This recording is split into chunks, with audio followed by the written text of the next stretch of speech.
ನಾನು ಬಿಂದಿಗೆಗೆ ನೀರು ತಗೊಂಡು ಅಪ್ಪ ಅವರ ಪಾದ ತೊಳಿತೀನಿ, ನೀವು ಕಾಯಿ ಹೊಡೆದು ಪೂಜೆ ಮಾಡಿ. ಮೇಡಮ್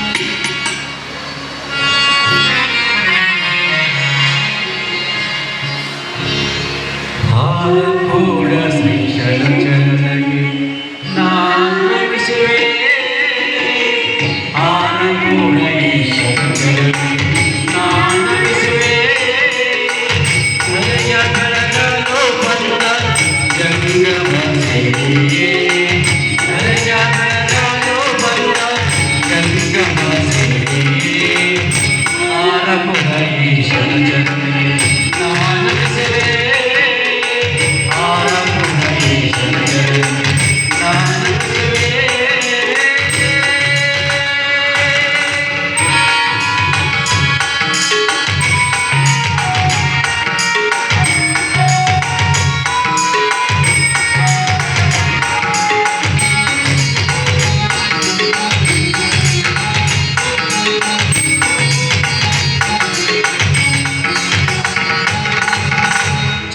ವೀರಯ್ಯ ರೇವತಿ ಗರ್ಭದಿ ವೀರಯ್ಯ ರೇವತಿ ಗರ್ಭದಿ ತಿಳಿಸುವಂತ ಕರೆಯ ನೀಗಣಗಾದಿ ತಿಳಿಸುವಂತ ಕರೆಯ ನೀಗಣಗಾದಿ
ಗೌರಮ್ಮ ಗೌರಿ ಎಲ್ಲ ಕುಶಲವೇ?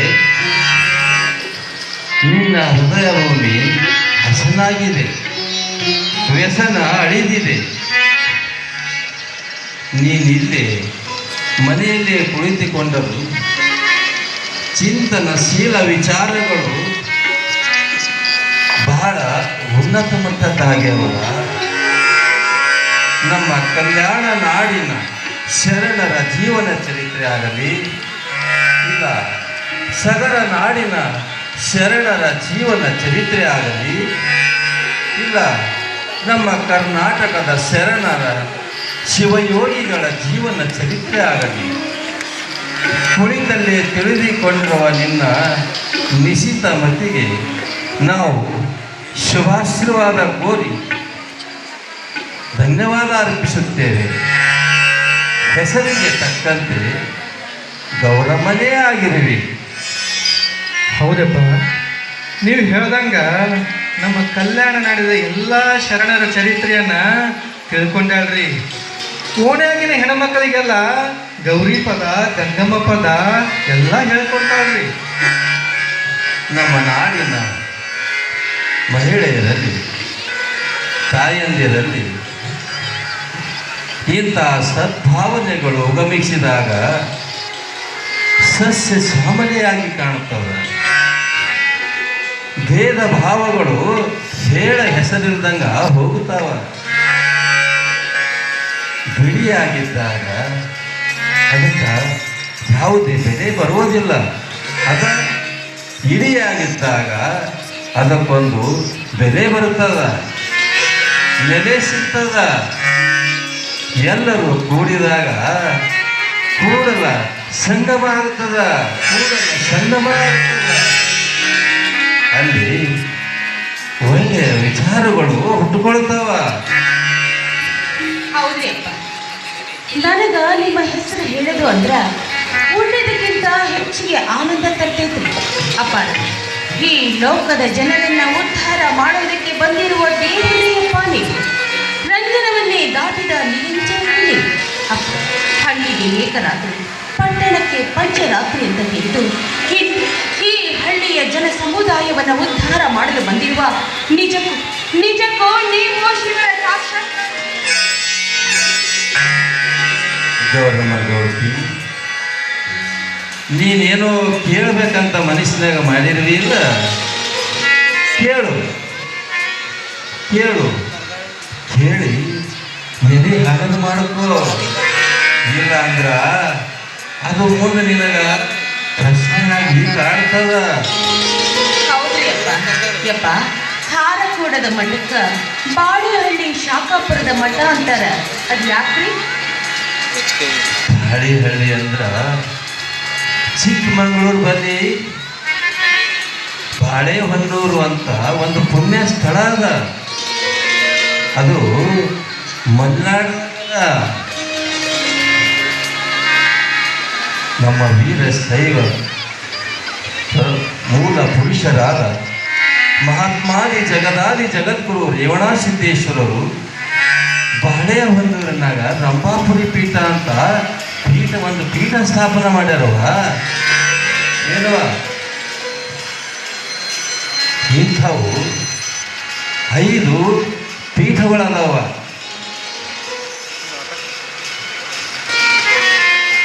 ನಮ್ಮ ಬಾಳೆಹೊನ್ನೂರು ಪೀಠ, ರಂಭಾಪುರಿ ಪೀಠ ನಮ್ಮ ಹಾರು ಕೂಡ ಇದೇ ಸಂಸ್ಥಾನಕ್ಕೆ ಒಳಪಟ್ಟೈತವ. ರೇವಣಸಿದ್ದರ ಹೆಸರು ಕೇಳಿ ಇಲ್ಲ? ಹೌದ್ರಿ ಅಪ್ಪ, ರೇವಣ ಸಿದ್ದಪ್ಪನವ್ರ ಹೆಸರು ಯಾರು ತಾನೇ ಕೇಳಿಲ್ಲ ರೀ. ಊರಿಗೂ ಅವರ ಗುಡಿ ಅದಾವ. ಇನ್ನು ರಟಕಲ್ದಾಗ ಸಹಿತ ಅವ್ರ ಗುಡಿ ಐತ್ರಿ. ಅಲ್ಲಿಗೆ ನಾನು ಸಾಕಷ್ಟು ಸರಿ ಹೋಗ್ಕೊಂಡಿದ್ದೀನಿ ಅಪ್ಪ. ರೇವಣಸಿದ್ದೇಶ್ವರು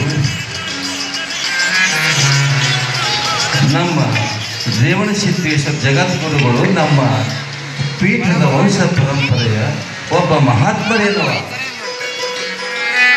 ಧರ್ಮ ರಕ್ಷಣೆ ಮಾಡುವುದು, ಧರ್ಮದ ತತ್ವಗಳನ್ನು ಆಚರಣೆ ಒಳಗೆ ತರುಹಂಗ ಮಾಡುವುದು, ಜನರಿಗೆ ಒಳ್ಳೆಯ ಸಂಸ್ಕಾರ ಕೊಡುವಂಥ ಇಂಥ 5 ಪೀಠಗಳು ಸ್ಥಾಪನೆ ಮಾಡಿದ್ರು. ಎಲ್ಲ ಕಡೆ ಶಾಖಾ ಮಠ ಸ್ಥಾಪಿಸ್ಯಾರ.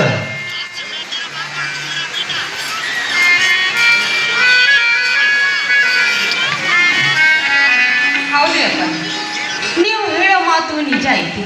ಧರ್ಮವನ್ನ ಉದ್ಧಾರ ಮಾಡೋದಕ್ಕೋಸ್ಕರ ಈ ಧರೆಗಿಳಿದು ಬಂದಿರುವ ಶಿವನ ಅವತಾರವೇ ನೀವು ಅಪ್ಪವರ. ನೋಡ್ರಿ, ಇನ್ನು ಮಠ ಇರಬೇಕಾದ್ರೆ ಗುರು ಇರಬೇಕಂತೆ, ಗುರು ಇರಬೇಕಂದ್ರೆ ಮಠ ಇರಬೇಕಂತೆ. ಅವೆರಡೂ ಇಲ್ಲದಿದ್ದರೆ ಮನೆ ಇಲ್ಲದ ಯಜಮಾನ ಅಂತ ಹೇಳ್ತಾರ ಅಪ್ಪರ. ಹಳ್ಳಿಯಲ್ಲಿ ಎಲ್ಲರೂ ಚೆನ್ನಾಗಿರ್ಬೇಕಂದ್ರ ಆ ಹಳ್ಳಿಗೆ ಒಂದು ಮಠ ಇರಬೇಕಂತೆ, ಆ ಮಠಕ್ಕೆ ತಮ್ಮಂತ ಗುರುಗಳಿರಬೇಕಂತ ಪೋರೆ. ನಮ್ಮಂಥವ್ರನ್ನ ಉದ್ಧಾರ ಮಾಡಕ್ಕೆ ಬಂದಿರುವ ಶಿವನ ಅವತಾರ. ನೀ ಚಲೋ ಹೇಳಿದ್ ನೋಡವ ಗೌರಮ್ಮ. ಸ್ವಾಮಿಗೆ ಮಠ ಬೇಕು, ಅದು ಸಮಾಜಕ್ಕೂ ಒಳ್ಳೆಯದ. ಆದ್ರ ಬರೀ ಮಠ ಕಟ್ಟಿ ಮಠದಾಗ ಕುಂತ್ರ ಏನೂ ಆಗೋದಿಲ್ಲವ. ಮಠ ಒಂದು ಕಡೆ ಇದ್ರ ಸ್ವಾಮಿಗಳು ಒಂದು ಕಡೆ ಇರಬೇಕು. ಸಂಚಾರದಲ್ಲಿ ಜನರು ಎಲ್ಲಿರ್ತಾರ ಅಲ್ಲಿಗೆ ಹೋಗಿ ಒಳ್ಳೆಯ ಸಂಸ್ಕಾರಗಳು ತಿಳಿಸ್ಬೇಕು.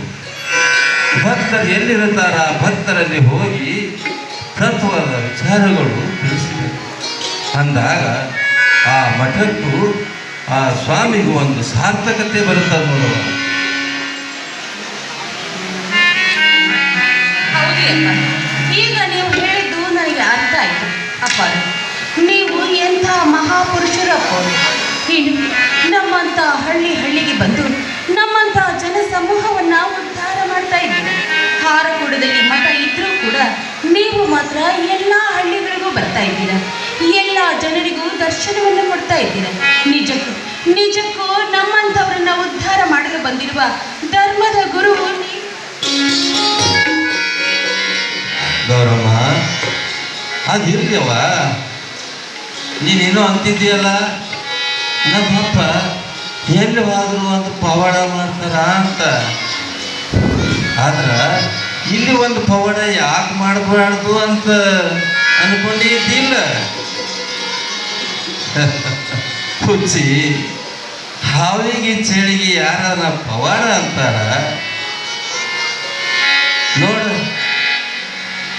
ನೋಡು ನಿನ್ನ ತಲವಾರದಾಗ ಹೊಂಟ ನೋಡು ನಾಗರಾಜ.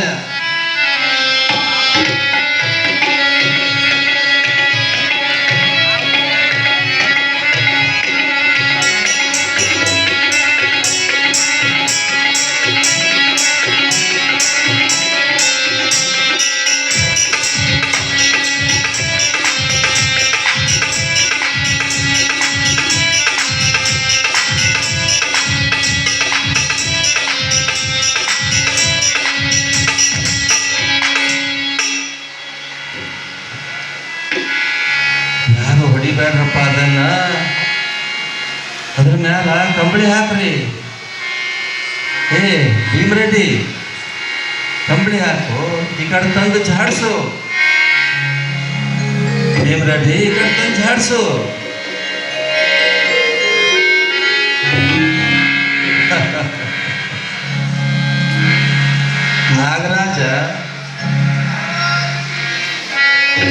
ನಾಗರಾಜ ನಮ್ಮ ದರ್ಶನಕ್ಕಂತ ಬಂದಿದ್ದ, ದರ್ಶನ ಮಾಡ್ದ, ಹೋದ. ಇಂಥವಕ್ಕೆಲ್ಲ ಪವಾಡ ಅಂತನ್ಬೇಕಾ?